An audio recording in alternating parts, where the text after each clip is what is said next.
Good evening. Today we're going to go over an article. Actually, we're going to prepare an article today on inclusion in Metro Atlanta schools. And today I have the privilege of interviewing Dr. Prudencia Jacobs. She actually recently finished her dissertation on this very topic. And the topic is equitable education for students with disabilities, specifically talking about teachers' attitudes and their perspectives. Is that correct? Yes. Okay. So she's very skilled in this area, and I'm just excited to have the privilege to speak with her today. Thank you. So we have a couple questions that we want to go over. This should be a pretty short video, and then you'll be able to read the article that goes along with it. But I definitely want this opportunity to talk to her. You ready? Yes, I am. Okay, so we'll start off with the basics. Number one, most people don't even know what inclusion is. They hear it and they think countless other things. So if you could just explain to our audience exactly what inclusion is, that would be great. Okay. In special education, a few years back, people would call inclusion mainstreaming. That's when students were pulled to a different setting, and when they were taught to be ready, then they were allowed to go back to their regular education classroom and participate with their peers without disabilities. With the No Child Left Behind Act and the revisions to the Individuals with Disability Education Act, students now we are being asked to have the students be in the general education classes as much as is appropriate. So the students, we want them to be educated in the classroom. We want them to only be removed from that setting if they are not progressing sufficiently enough in the general ed environment. So that's the opposite of mainstreaming, where they were pulled out and then given an opportunity to go back in. Inclusion is where they're in that setting and they receive services in that setting.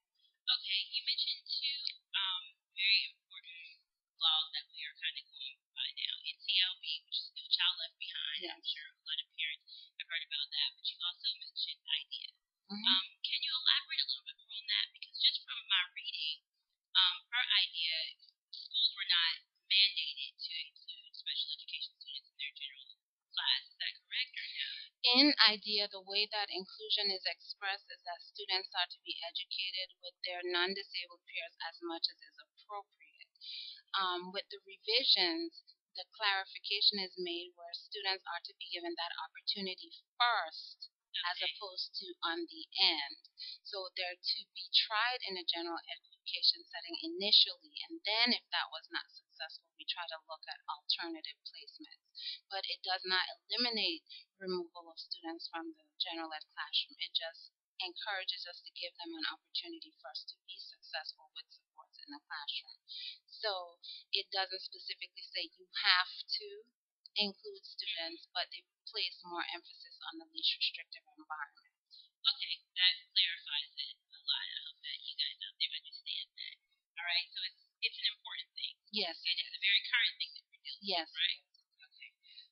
Moving on.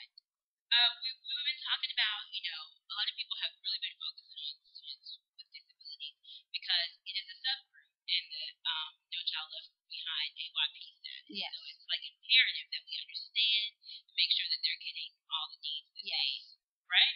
And that you mentioned that's one of the reasons that inclusion is also being emphasized, because when we pull students out from the general ed setting, we would normally focus on their deficit areas as opposed to the general ed curriculum. Okay. And so they were being assessed on a curriculum that they were not being taught. Being in the general ed setting, they received greater exposure to the general education curriculum. So the idea behind that is that the more exposure they get, the better they will be able to perform on the assessments. Okay, that makes sense. Okay, so here's a question. How beneficial is it to students with learning disabilities or those classified as special needs? How beneficial is it for them to actually be included? Specific. That is such a loaded question. There are a lot of elements that go along with inclusion. With being in a general ed setting, that means that you're going to have a co-teaching team. The dynamics of that team is going to impact the effectiveness of inclusion, meaning If one teacher is unwilling and one teacher is willing, and they're not working well together and they don't set the rituals and routines in place and all the expectations, then it may not be as beneficial as it can be. But in my study, it's found that the inclusion benefits all children, even children who are severely involved may benefit from inclusion. When you include a student, you have to think about what is your objective for that inclusion. For learning disabled children, of course, it's going to be an academic objective because they learn differently. So when they're in inclusion, I've noticed in my experience that those students will put forth greater effort because they don't want to be different from their peers. They have a greater sense of belonging because when they're being pulled out, they miss so much of their class that the other students don't really, they don't feel a part of the classroom, and the other students just say, oh, they're going to go. Right. Sometimes the teachers, when they come back in, depending on the teacher, may just let them go on the computer or something because they've already had reading somewhere else. So it's almost like this is not actually their classroom, and they're just Exactly, here for a while. exactly. Okay, and I can see how that can be a negative influence. Right. But when with inclusion, they start with their class, they take reading with their class, and yes, another teacher comes in, and if it's done correctly, the other children should not be aware of exactly who that teacher comes in for. It's just another teacher in the classroom that's going to help all students. But that teacher knows that in my helping all these students, I need to make sure that I'm aware and I'm making sure accommodations are made for my students with disabilities so that they can be successful. But it benefits learning disabled children. It benefits emotionally disturbed children, and that's a tricky area because of behaviors. Teachers usually prefer for them to go out because they feel like they're a disruption to the classroom. So, but when they're in the classroom, as a special education teacher, I'm more able to see their behaviors in relation to the general ed class and come up with strategies to help them address that. When I pull them out, most of the time I would not see the same behaviors that they display in the general ed classroom. So inclusion just benefits academically. It has social benefits. There are children who don't know how to interact appropriately with their peers.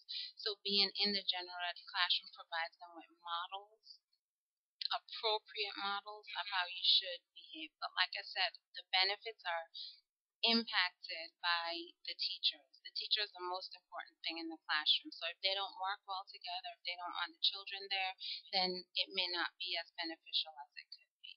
Okay, you're currently working in the DeKalb County school system. Yes. Is that correct?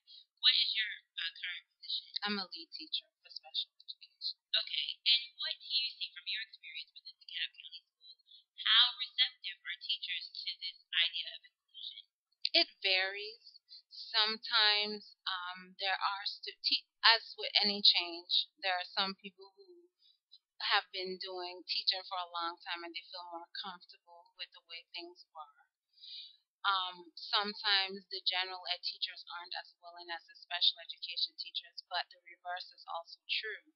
Sometimes the special education teacher like to be in their separate environment because they have more control and they feel like a intruder when they go into the other classroom. So it just varies from place to place and from teacher to teacher.